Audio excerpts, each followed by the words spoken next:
Olá pessoal, aqui é Leonardo Montes trazendo mais uma reflexão para o canal Voz Espiritualista e hoje o nosso tema é Cuidado com as ilusões amorosas. Se você quiser ouvir outras reflexões, acessa youtube.com/Voz Espiritualista. Lembre-se de se inscrever, ativar o sininho de notificações e nos ajude compartilhando para que esses conteúdos possam chegar a mais pessoas, tranquilo? Muito bem, hoje nós vamos falar sobre um tema que eu considero muito importante e que é causa de dor e sofrimento para muitas pessoas. De um lado, pessoas ingênuas, propensas a acreditar em tudo aquilo que os outros lhe dizem, e por outro, pessoas, entre aspas, espertas, sempre dispostas a tirar proveito de alguém fragilizado. Essas duas combinações quase sempre resultam em dor e sofrimento. E para ilustrar o que eu quero trazer aqui nessa reflexão, eu gostaria de ler para vocês parte de um caso que está no livro O Céu e o Inferno de Allan Kardec, com o título de Luís e a Pespontadeira de Botinas. Pespontadeira é uma espécie de máquina de costura que se usa para fazer botinas. Então, eu vou ler um trechinho aqui para vocês que tem tudo a ver com o assunto. Prestem atenção, é um caso interessantíssimo. Havia 7 para 8 meses que Luiz G., oficial sapateiro, namorava uma jovem, Victorine R., com a qual em breve deveria casar-se, já tendo mesmo corrido os proclamas do casamento. Neste pé as coisas consideravam-se quase definitivamente ligados e com medida econômica diariamente vinha o sapateiro almoçar e jantar em casa da noiva. Um dia, ao jantar, sobreveio uma controvérsia a propósito de qualquer futilidade, e obstinando-se os dois nas opiniões, foram as coisas ao ponto de Luís abandonar a mesa, protestando não mais voltar. Apesar disso, no dia seguinte veio o pedido de perdão. A noite é boa conselheira, como se sabe, mas a moça, prejulgando talvez pela cena da véspera, o que poderia acontecer quando não mais há tempo de remediar o mal, recusou-se à reconciliação. Nem protestos, nem lágrimas, nem desesperos puderam demovê-la. Muitos dias ainda se passaram, esperando Luís que a sua amada fosse mais razoável, até que resolveu fazer uma última tentativa. Chegando à casa da moça, bateu de modo a ser reconhecido, mas a porta permaneceu fechada. Recusaram abri-la. Novas súplicas do repelido, novos protestos, não ecoaram no coração da sua pretendida. Adeus, pois, cruel, exclamou o pobre moço. Adeus para sempre. Trata de procurar um marido que te estime tanto como eu. Ao mesmo tempo, a moça ouvia um gemido abafado e logo após o baque, como que de um corpo escorregando pela porta. Pelo silêncio que se seguiu, a moça julgou que Luís se assentara à soleira da porta e protestou a si mesma não sair porquanto ele ali se conservasse. Decorrido um quarto de hora, é que um locatário, passando pela calçada e levantando luz, soltou um grito de espanto e pediu socorro. Depressa corre à vizinhança, e Victorine abriu então a porta, deu um grito de horror, reconhecendo estendido sobre o lajedo pálido, inanimado, o seu noivo. Cada qual se apressou em socorrê-lo, mas para logo se percebeu que tudo seria inútil, visto como ele deixara de existir. O desgraçado moço enterrara uma faca na região do coração, e o ferro ficara-lhe cravado na ferida. Depois, na Sociedade Espírita de Paris, em agosto de 1858, eles realizaram então uma reunião mediúnica, Kardec e a sua equipe, para conversar com o Espírito São Luís, que era o protetor do grupo, a respeito desse caso. Então, se seguem agora algumas perguntas e respostas. A moça causadora involuntária do suicídio tem responsabilidade? Resposta: sim, porque eu não amava.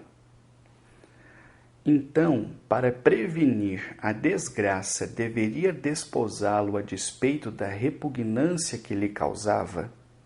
Resposta: ela procurava uma ocasião de descartar-se, e assim fez em começo da ligação o que viria a fazer mais tarde. Neste caso, a sua responsabilidade decorre de haver alimentado sentimentos dos quais não participava e que deram em resultado o suicídio do moço? Resposta: sim, exatamente. Mas então essa responsabilidade deve ser proporcional à falta, e não tão grande como se consciente e voluntariamente houvesse provocado o suicídio. Resposta: é evidente. O suicídio de Luís tem desculpa pelo desvario que lhe acarretou a obstinação de Victorine? Resposta: sim, pois o suicídio oriundo do amor é menos criminoso aos olhos de Deus do que o suicídio de quem procura libertar-se da vida por motivos de covardia.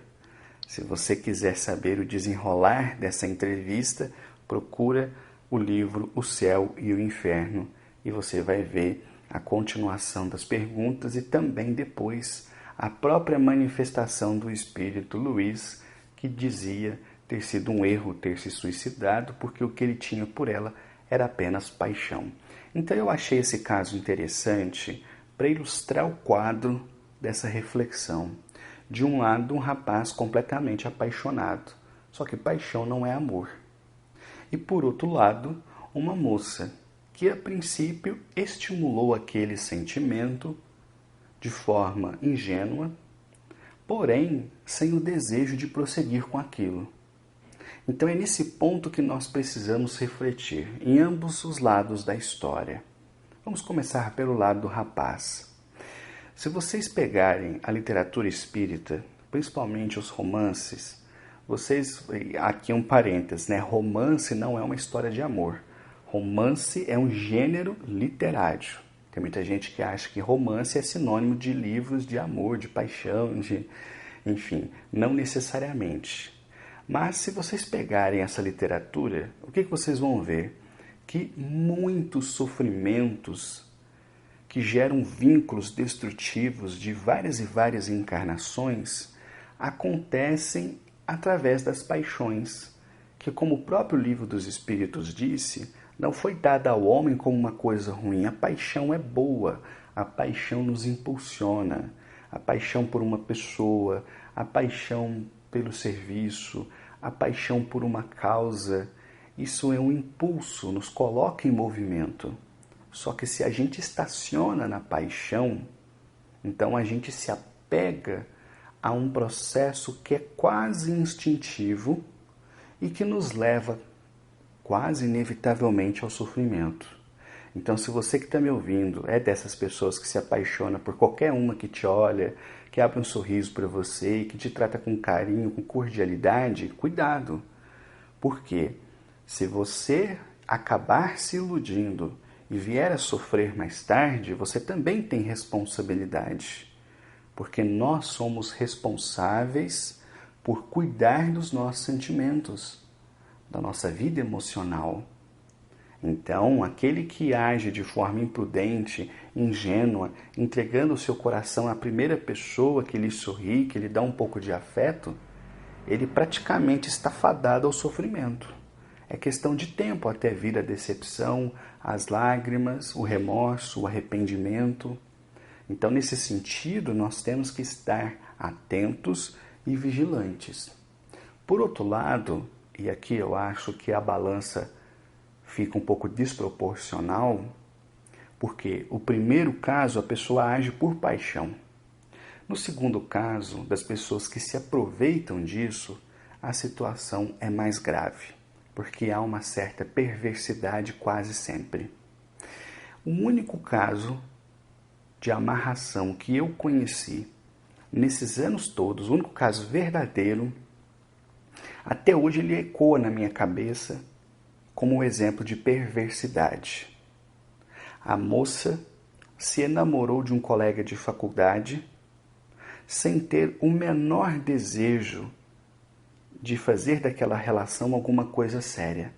Ela cativou, ela instigou a paixão no rapaz até que ele ficasse completamente perdido por ela.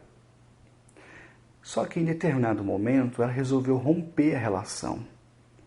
Ela não quis mais, ela se cansou daquilo. E aí, olha a loucura, ela foi procurar um trabalho espiritual negativo para amarrá-lo a ela. Ela não queria nada com ele.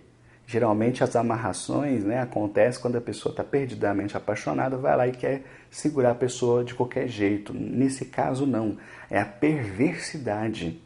Ela pediu uma amarração simplesmente para ter o prazer de manipular esse rapaz, de extrair dele tudo que ela podia extrair.